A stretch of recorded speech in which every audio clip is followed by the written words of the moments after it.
"Sir, you can't sleep out here. Storm, not letting up till morning. I'll be fine, son. Just needed somewhere out of the wind for a bit." That was Walter Boone, 67 years old, 3 months behind on the mortgage, two grandchildren asleep inside the only home he had left to give them. And there he was, at 11 at night, standing in the rain trying to talk a stranger off a bus bench. He didn't know the old man's name yet. He didn't know that in 6 months, that same stranger would stand in his living room and say something that would put every piece of Walter's broken family back together. He just knew a man was cold, and he had a roof. Let me tell you how this one really started, from the very beginning, because this story doesn't make sense unless you understand what Walter Boone had already lost before Sam Whitaker ever crossed his path. Walter's son Marcus was 31 years old when he died. 2 years before that storm, on a Thursday evening in March, Marcus and his wife Renee were driving home from a birthday dinner when a truck ran a red light on Route 9. The call came to Walter's house at 2:14 in the morning. He remembers the exact number on the clock because he's looked at it every night since, unable to stop himself. Dana was 11 then. Micah was 7. Within a week, two children who had been asleep in their own beds in their own house were asleep in Walter's guest room instead. And Walter Boone, a widower himself for 6 years by that point, became a father for the second time in his life at the age of 65. He didn't complain. He wants that understood clearly, because this is not a story about a man who suffered loudly. Walter Boone got up every single morning at 5:30, made coffee, packed 2 lunches, and drove 2 grieving children to a school where their classmates didn't know what to say to them anymore. He worked part-time at Palmer's Hardware on 5th Street, folding shirts and cutting keys for $11 an hour, because his postal pension covered the mortgage but not much else, and 2 growing children needed more than not much else to get by. His late wife Corinne used to keep the books for the household. Walter had never been good with numbers, and every month the gap between what came in and what went out got a little wider, and he stared at that gap alone at the kitchen table most nights after the kids were in bed. Dana Boone, 13 the year this story takes place, had become a different child since the accident. She used to be loud, the neighbors said, always laughing, always underfoot at Loretta's house next door begging for cookies. Now she kept to herself, guarded the way children get when the world has already shown them it can take everything without warning. She watched her grandfather closely, more closely than a 13-year-old should have to watch anyone, checking for signs of strain he tried hard to hide from her. Micah, 9, handled grief differently, the way younger children sometimes do, by simply deciding the world was still fundamentally safe and refusing to be talked out of it. He asked Walter constantly for a dog they couldn't afford, for a bike upgrade they couldn't afford, for small, ordinary childhood things that Walter wished with his whole chest he could say yes to more often. Before we dive deeper, let us know in the comments where you're watching from. We'd love to hear from you. And don't forget to hit that subscribe button so you never miss any of our upcoming videos. Loretta Combs had lived next door to Walter for 31 years. She'd known Corinne before she passed, had held Walter's hand at that funeral and again at Marcus, and considered herself, without ever needing the title, part of the family. She noticed things Walter tried to hide. The way he skipped his own dinner some nights so the portions stretched further for the kids. The way he'd started picking up extra shifts at Palmer, even though his back couldn't really take it anymore. She brought over casseroles under the excuse of having made too much, knowing full well Walter would never accept charity called by its real name. That's who Loretta was to this family, the neighbor who loved you enough to lie a little so your pride could stay intact. Loretta had her own history of loss, though she rarely spoke of it. A husband, Danny, gone 11 years now to a heart that gave out too early, and a son in the Navy stationed somewhere she could never quite pin down on a map, calling twice a month if she was lucky. She filled the empty rooms of her own house by making herself indispensable to Walter, and nobody, least of all Walter, ever asked her to examine why too closely. She simply showed up, the way good neighbors do, and stayed showing up long after showing up stopped being convenient. The mortgage notice had arrived 9 days before the storm. Walter kept it folded in the kitchen drawer, the same drawer where he still kept one of Marcus's old belts, unable to throw either thing away. 3 months behind, the letter said, in the careful, cold language banks use for things that aren't cold or careful to the person receiving them. Walter had run the math a dozen different ways on a legal pad, and every version came up short. He hadn't told Dana. He hadn't told Loretta, not the real number. He carried it the way he carried most things since Marcus died, quietly, alone in the dark after the kids were asleep, because that's what a man does when there's nobody left to carry it with him. The storm rolled in on a Tuesday in late September, the kind of storm the local news warns about for 2 days straight, and by the time it actually hit, half the block had already stocked up on batteries and bottled water. Walter had gone out to drag the trash cans in from the curb before the worst of it landed, and that's when he saw him, an old man sitting under the bus shelter 2 houses down, soaked through a thin coat that had clearly stopped keeping out weather years ago, a duffel bag at his feet held together with duct tape at the seams. Walter almost kept walking.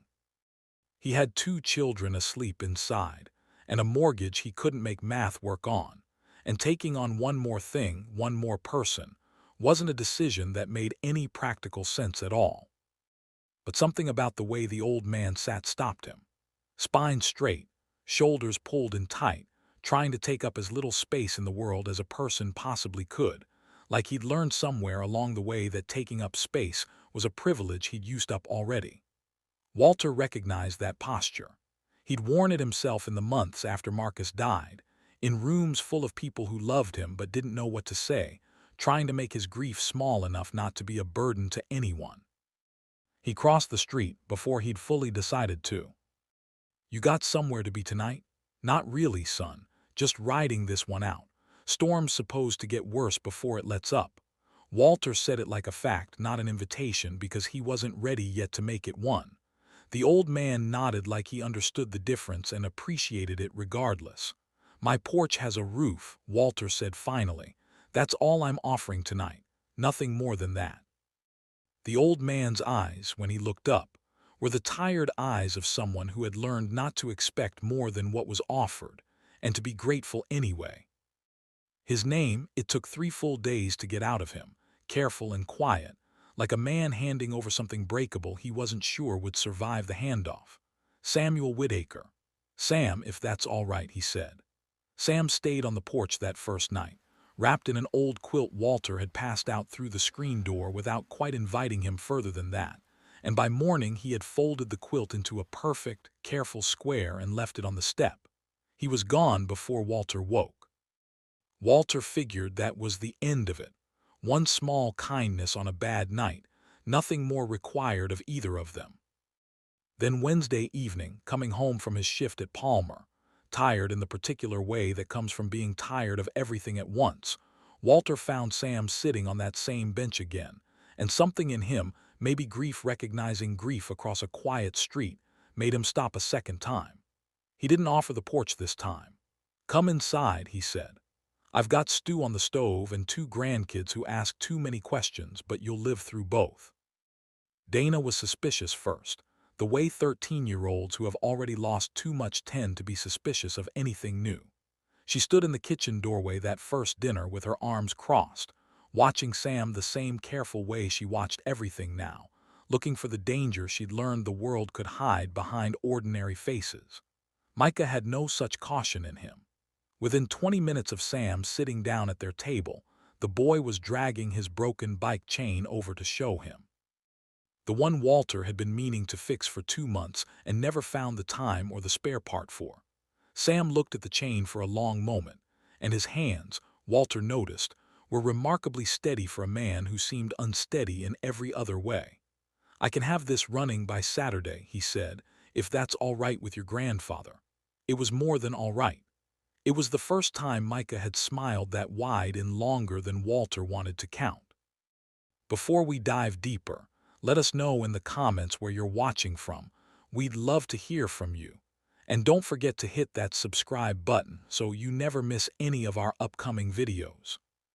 By the second week, Sam had fixed the bike exactly as promised, tightened every loose hinge and cabinet door in the house, and started eyeing the porch swing out back with a particular kind of attention Walter recognized as more than casual interest. That swing had been built by Marcus himself, years earlier, for Dana when she was still a baby who needed rocking to sleep. It was sun-bleached now, one chain link worn thin, creaking whenever anyone dared sit in it, and Walter had left it exactly as it was for 2 years because touching it felt like erasing something. He found Sam out there one evening, running a hand along the wood grain like he was reading Braille meant only for him. "You don't have to fix that one," Walter said, sharper than he meant to. "It's got history I don't need touched." Sam looked up, unbothered by the sharpness. "Everything with real history is worth fixing careful," he said, "not left alone to rot." He didn't touch the swing that evening, but Walter noticed he kept coming back to stand near it, like a man circling a decision he wasn't ready to make yet. Weeks passed in the particular rhythm that settles over a house once an unexpected person becomes a fixture in it. Sam never explained where he'd come from, not directly, and Walter didn't push, not with words anyway. He noticed things instead, the way you notice things about a person you're starting, against your better judgment, to care about. The way Sam's hands went completely still any time Micah called him Grandpa Sam, which the boy had started doing within the first month without asking anyone's permission first. The way Sam changed the subject fast, almost too fast, whenever the word grandson came up in passing conversation, on the television, in some stranger's small talk at the grocery store where Sam had started tagging along to help carry bags. The way he ate carefully, even after 2 months of proof that Walter's kitchen wasn't going to run out on him, portioning like a man who still, somewhere underneath it all, wasn't sure the next meal was guaranteed. Loretta warned Walter twice that first month, and she wasn't wrong to. "Baby, you don't know this man from Adam," she said over the fence one morning, watching Sam through the kitchen window teaching Micah how to properly hold a hammer. "You've got 2 children in that house who already lost enough." Walter didn't argue the risk of it because there was a risk, and he wasn't a fool about that. "I know what a hungry man looks like, Loretta," he said. "I know what a man carrying something too heavy looks like too. He's not dangerous to my grandkids. He's drowning quiet, same as I was after Marcus, and somebody let me drown quiet in peace back then instead of pulling me out. I figure I owe the universe that same mercy now." Sam started picking up small jobs around the neighborhood that third week, restoring an old dresser for a family down the block, fixing a fence gate for the Alvarez family on the corner, never charging more than what materials cost him. Word got around the way it does on a block where everyone's known everyone for decades. Some neighbors were grateful. Others, like Ruth Delman 2 doors down, were less charitable, the kind of suspicious that comes easy to people who have never had to sit on a bus bench in the rain themselves. Walter heard about the whispers secondhand from Loretta, who'd shut them down every time without being asked to. "That man fixed my porch rail for the cost of a bag of screws," Loretta told Ruth flatly. "You want to worry about somebody on this block, worry about somebody who isn't doing that." Dana came around to Sam slowly, the way trust rebuilds itself in a child who's learned the hard way not to hand it out freely. It wasn't one big moment. It was small ones stacked on top of each other. Sam noticing, without being told, that her bike seat sat wrong for her height and fixing it before she'd even complained. Sam sitting quietly on the porch with her one evening when she didn't feel like talking, not pushing conversation, just being present the way her father used to be present, without demanding anything back for it. By the end of the second month, she'd started leaving her bedroom door open when Sam was in the house, a small thing that meant, in Dana's private language, that she no longer felt the need to guard against him. That same month, Dana came home from school quieter than usual 3 days running, and Walter, stretched thin already, almost missed it entirely. It was Sam who caught it first, noticing her sitting alone on the porch steps after school instead of going straight up to her room the way she normally did. He didn't ask her outright. He sat down beside her with 2 glasses of lemonade and waited. Eventually, she told him about a group of girls in her grade who'd taken to calling her orphan in the hallway between classes, quiet enough that teachers never caught it, cruel enough that Dana had started eating lunch alone in a bathroom stall rather than face the cafeteria. Sam didn't tell her grandfather right away. He asked Dana first what she needed, and when she said she didn't know, he simply said, "Then we'll figure it out together," and that was enough for her to keep talking. Sam ended up walking Dana to school himself for 2 weeks straight, not making a show of it, just present at the gate each morning in a way that made the girls responsible think twice about testing their cruelty in front of an audience. He also, quietly, requested a meeting with her guidance counselor, sitting beside Dana in that office, and letting her do the talking while he simply made clear, without raising his voice once, that this behavior wouldn't continue unaddressed. The bullying stopped within the month. Dana never forgot that he hadn't gone to Walter first, hadn't taken the moment away from her by making it about adults fixing things over her head. He'd let her lead, and just made sure she wasn't leading alone. The city notice arrived at the start of the 3rd month. Official letterhead, cold, careful language about code violations. The aging roof, the porch steps that had finally started to give under weight, structural issues the inspector had flagged during a routine sweep of the older block. The estimated cost to bring everything up to code sat well beyond anything Walter had, layered on top of a mortgage he was already 3, now 4, months behind on. He sat at the kitchen table with that letter well past midnight, running the same math he'd run before, hoping this time it would somehow add up different. It never did. Sam found him there, the way he seemed to find Walter at his lowest moments without ever making a show of it. "Let me help with that," he said, nodding at the letter. Walter shook his head, more tired than proud in that moment, though the pride was there too underneath. "You don't have money, Sam. Neither do I, not for something like this." "I don't need money for this kind of help," Sam said. "I need lumber in about 3 days, and I've got both if you'll let me use them." Walter looked at him a long moment, at the steadiness in those hands that had already fixed half the house without being asked, and finally, quietly, nodded. Sam rebuilt the porch steps almost entirely himself over the following days, scavenging scrap lumber from a construction site 2 streets over with the foreman's blessing, after striking up an easy conversation with the crew, men who recognized in Sam's hands the unmistakable competence of someone who'd spent a lifetime building real things. Walter watched him work from the kitchen window some mornings before his shift at Palmer, watched the precision in every cut and joint, and understood, without yet having proof, that Sam Whitaker had built more than porch steps in whatever life he'd lived before landing on that bus bench. Something bigger. Something he'd clearly loved enough that touching would again, even something as small as a porch step, seemed to cost him something emotional every time he picked up a hammer. The roof repair took longer and required money neither of them had.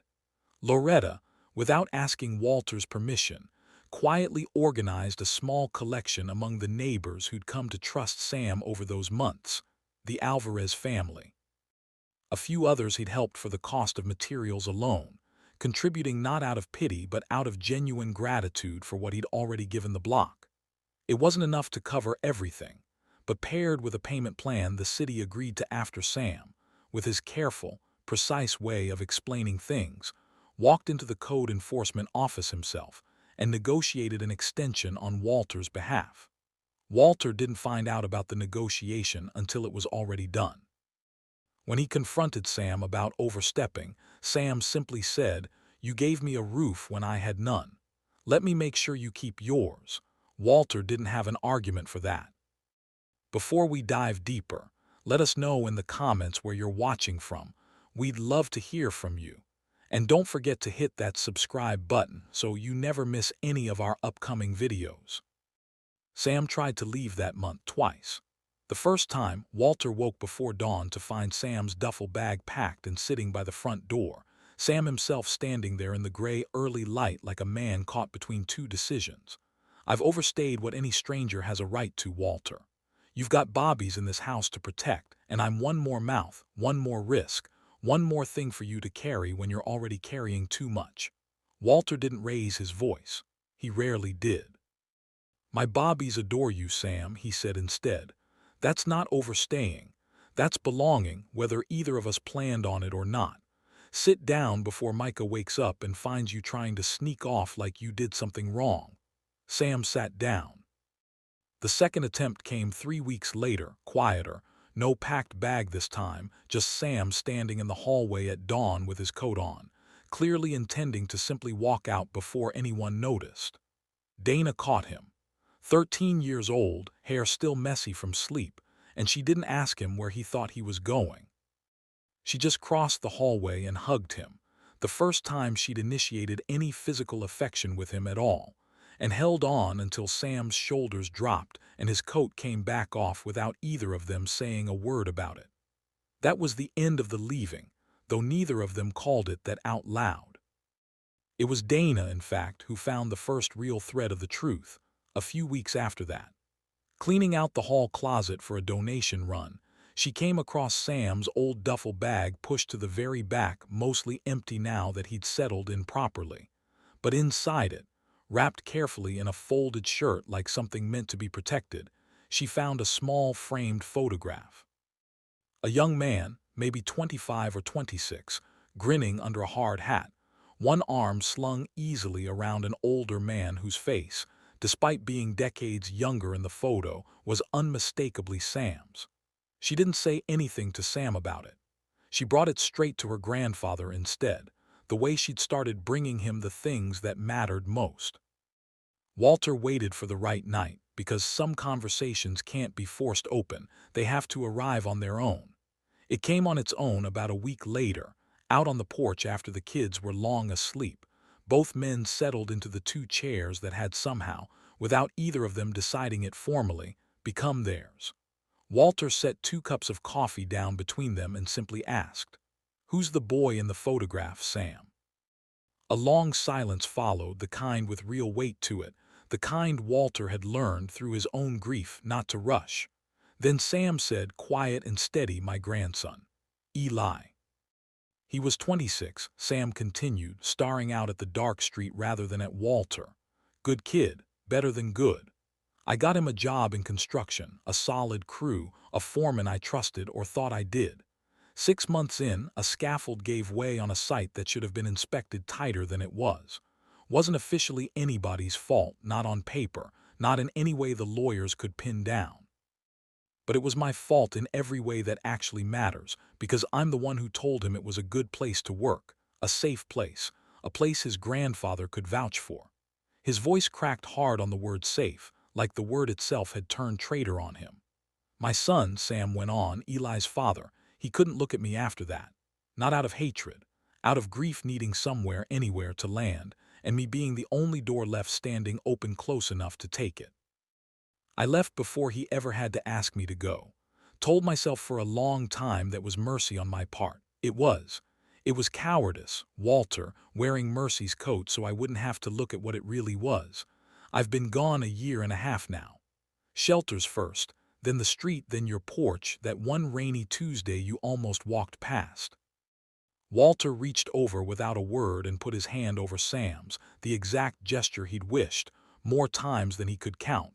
Someone had offered him the night the phone rang about Marcus. "You didn't run from your family, Sam," he said quietly. "You ran from your own reflection in their grief. That's a different thing entirely. That's a thing that can still be fixed if you let it." Sam's shoulders shook once, silent, and Walter let him have that. The way you let a man have his grief without an audience even when you're sitting right beside him. They talked long into that night, longer than either of them had talked about anything in years.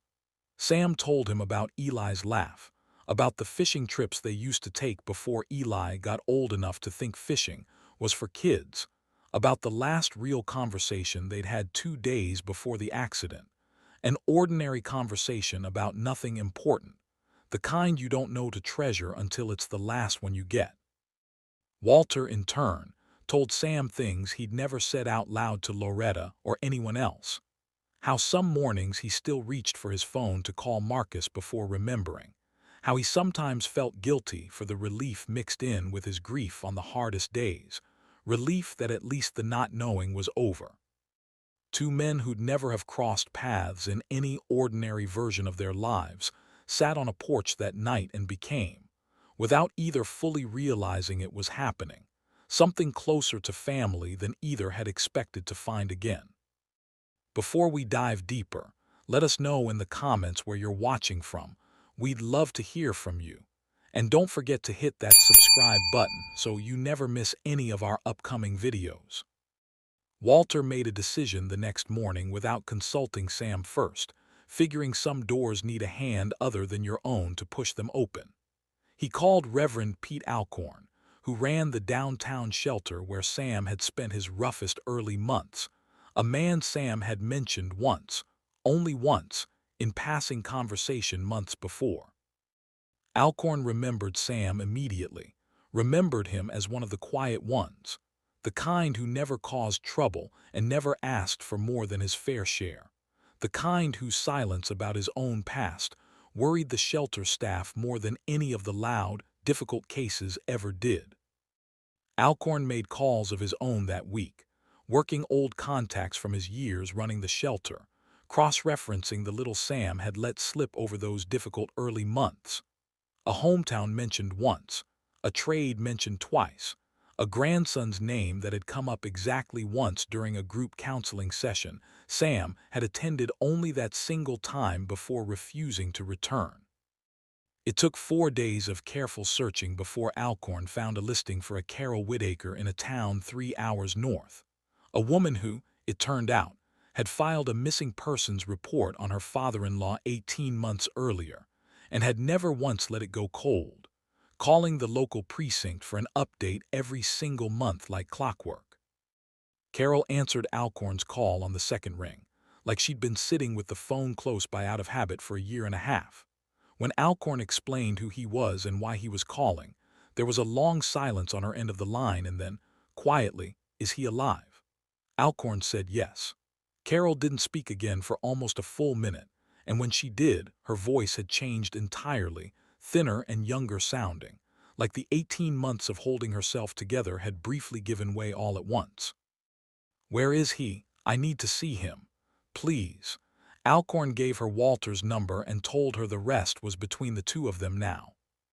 Carol called Walter that same evening, and the two of them talked for over an hour, Carol asking careful questions, testing whether this was real or some cruel mistake, Walter answering every one of them patiently, understanding exactly why she needed to be certain before she let herself hope fully.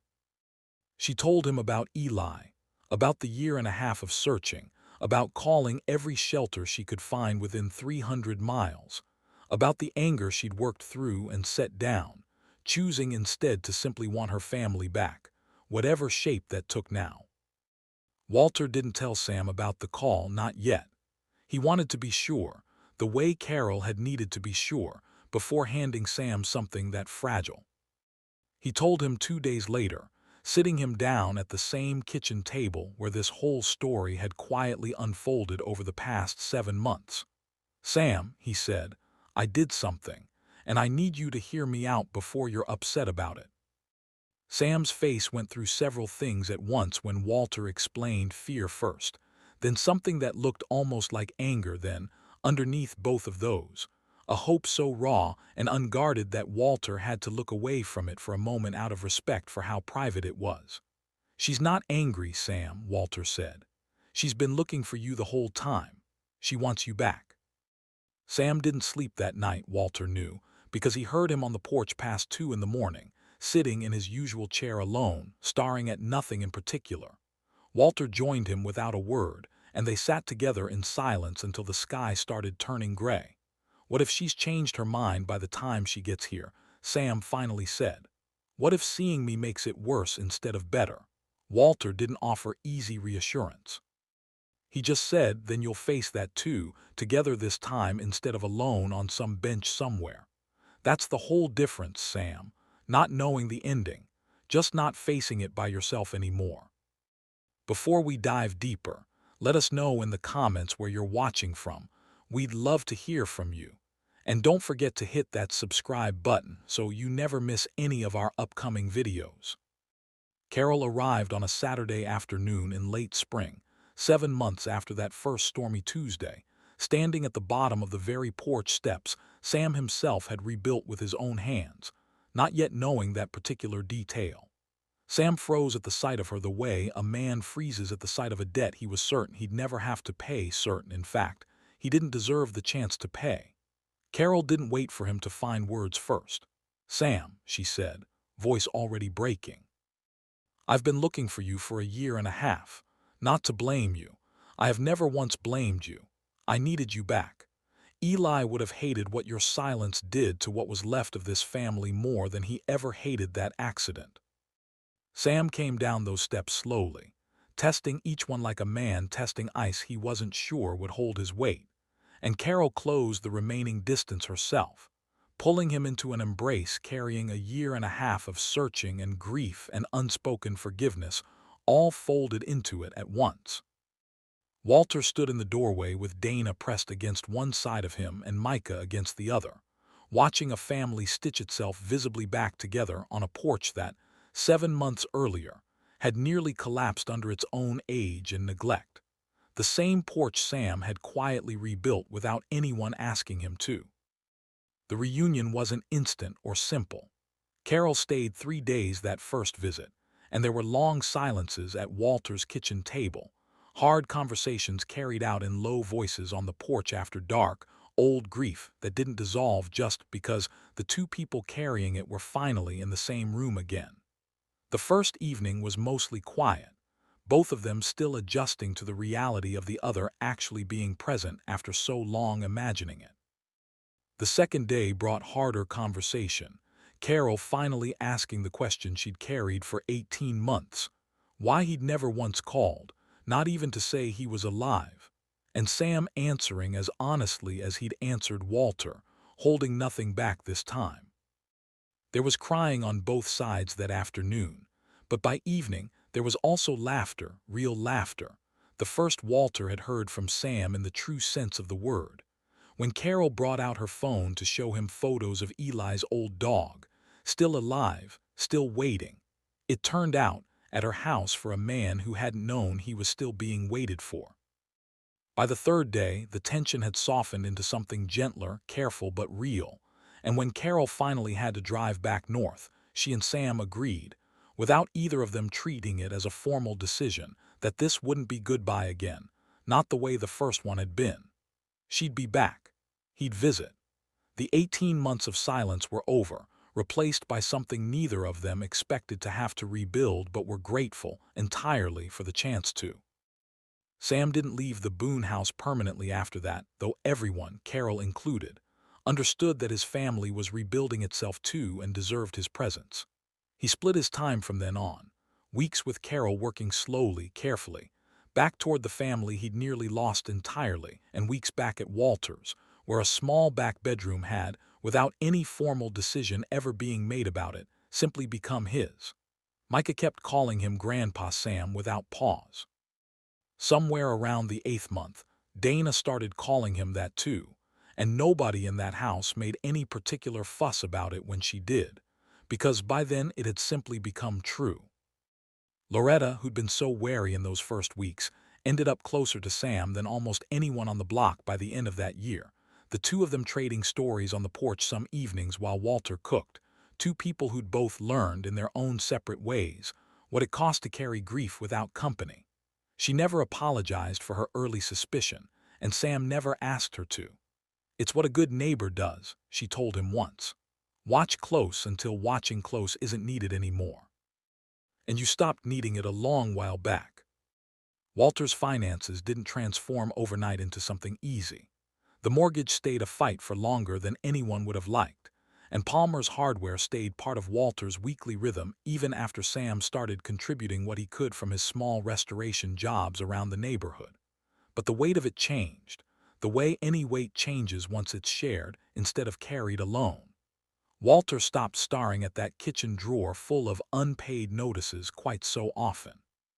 He started sleeping through most nights again, for the first time since Marcus died. Before we dive deeper, let us know in the comments where you're watching from. We'd love to hear from you. And don't forget to hit that subscribe button so you never miss any of our upcoming videos.